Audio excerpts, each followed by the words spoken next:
Hello mga guys, welcome back to my channel, Joseph Automotive mga guys. Yan si Sir Piolo. Meron tayong troubleshoot dito na Ford Everest kasi mga guys, mausok. Kung bunutin mo yung mga injector, itong number 2 hindi nagbabago. Sige, pandarin mo. Troubleshoot muna natin mga guys. Kasi ang story po nito galing sa ibang shop po nito, dinala dito. Nagpalit lang sila ng valve cover gasket. Nung nagpalit na sila ng valve cover gasket, nagkaroon ng problema. Sige, sort mo. Sige. Ayan o. Palyado. Tignan natin yung likuran. Huwag natin makita yung plaka. Huwag ka makita. Ayan o. Sige. Oh!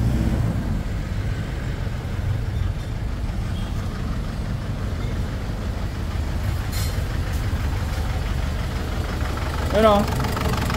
Subukan natin Yan yung akas ha. Tanggalin natin to. Hindi nagbago pero mawawala yung usok niyan. Tingnan nyo ha. Dalawang klase lang po niyan. Ganyan lang muna. Tingnan natin. Hindi nagbago oh. Pero mamaya po yan, mawawala yung usok niyan. Tignan natin ha, kahit iparag natin. Dali lang. Sige, rev mo, rev. Sige, hop. Yan, wala nang usok. Wala, ilagay ulit natin ha. Pwede na ito mga guys, pwedeng singaw yung balbula. Pero check natin yung rocker arm muna, baka naman putol.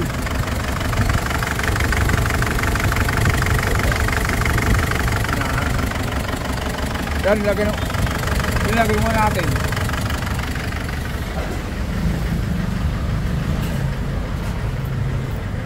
Ayan, meron na naman oh. Sige, rev mo, rev!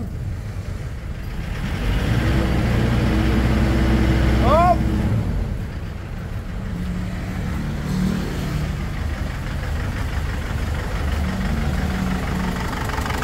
Ayan. Patay na. Okay mga guys, ganun lang po. Kasi kung bunutin mo yung tatlo, nagbabago ito. Pugod tangi, hindi nagbabago. Kaya i-troubleshoot natin yan. Tignan natin buksan natin yung valve cover gasket. Ay, yung valve cover. Check natin yung rocker arm, baka meron pong putol. Okay. Ayan mga guys, na-check na natin yung mga valvula. Wala naman putol na rocker arm. Kasi sa mga ganitong mga guys, mga troubleshoot, kailangan bago natin ibaba yung cylinder head, i-check natin yung valvula o kaya rocker arm. Wala naman po naputol, tapos walang react yung number 2. Ngayon, yung iniwan natin yung 1 at saka 2, supplyan natin ng hangin, tignan natin kung makakabuo ng preso. Idin mo dyan. Ayun, umikot. Ibig sabihin mga guys, itong uno nakabuo ng pressure kasi umikot, gumalaw. Supply natin ng hangin. Yan, i-dos natin, supply natin ng hangin. Yan mga guys, nakita nyo po, umikot yan.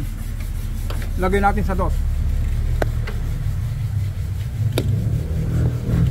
Kasi dapat mga guys, itong cam lobe nya, yan, nakataas yung cam lobe, gumagalaw. Yan, check. Yan, supply natin.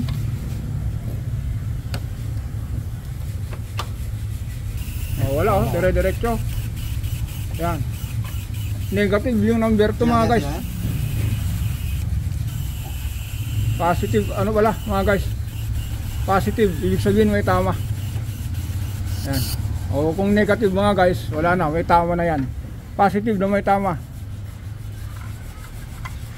Ito negative na, wala nang hindi na gumagana. Kaya yan mga guys, bakbakin na natin yung cylinder head.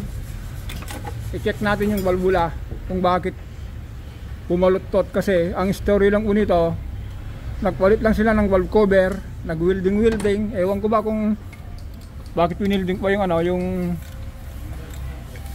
dos. Siguro hindi nila mabunot yan. Ayun. Tayo muna natin yung natin.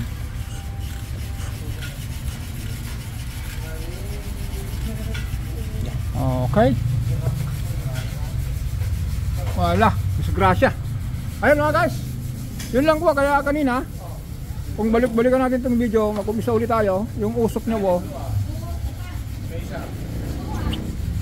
valvula. Okay. Ayan mga guys, ulitin natin. Sabi ko nga po kanina, itong number to, positive yan, may tama. Negative, may tama rin. Negative, hindi na gumagana. Positive, may tama. Ayan, ang gulo natin ano. Ayan mga guys, pagbakin natin yung ano, dahil nakatiming na tayo rito. Nakatiming na yung camshaft, nakauno na. Tanggalin natin yung exhaust, intake. Medyo mabigat ang trabaho ito mga guys. Iangat natin yung cylinder head. Titignan natin yung ano, yung naging problema nito.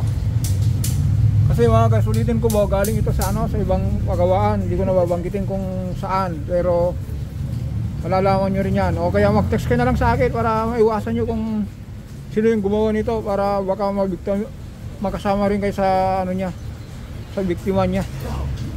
O hindi naman siguro sinasadya, kaya lang bakit niya inatrasan. Kasi dinala sa atin. Sabi ko, sir, dapat yung gumawa nito kako. Sabi niya, hindi na.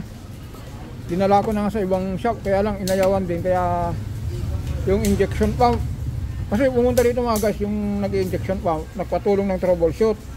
Kaya nung troubleshoot natin to, kung tanggalin mo yung ano, yung socket dito, nawawala yung usok.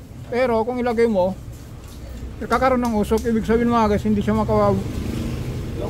makasunog. Kulang yung compression niya, o lumalabas yung diesel na sariwa. Dahil mainit po yung tambutso, kakaroon ng usok. Ayan lang po, yun ang simpleng paliwanag dito. Paliwanag na magulo. Ayan. Tatanggalin na yung mga hose. Kaya gawin natin ito mga guys ng ano, ng second episode kung umaandar na.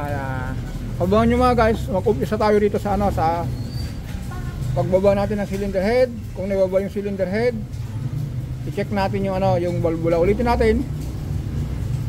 Ang tatanggalin po natin diyan yung palyado, saka yung valvula. I-check natin kung anong tumama po doon, bakit nakaroon ng tama. Kung ano yung kumalang, kung ano yung dahilan. Abangan nyo mga guys, sa second episode makikita nyo po ito. Kaya ayan, magpaalam na tayo rito.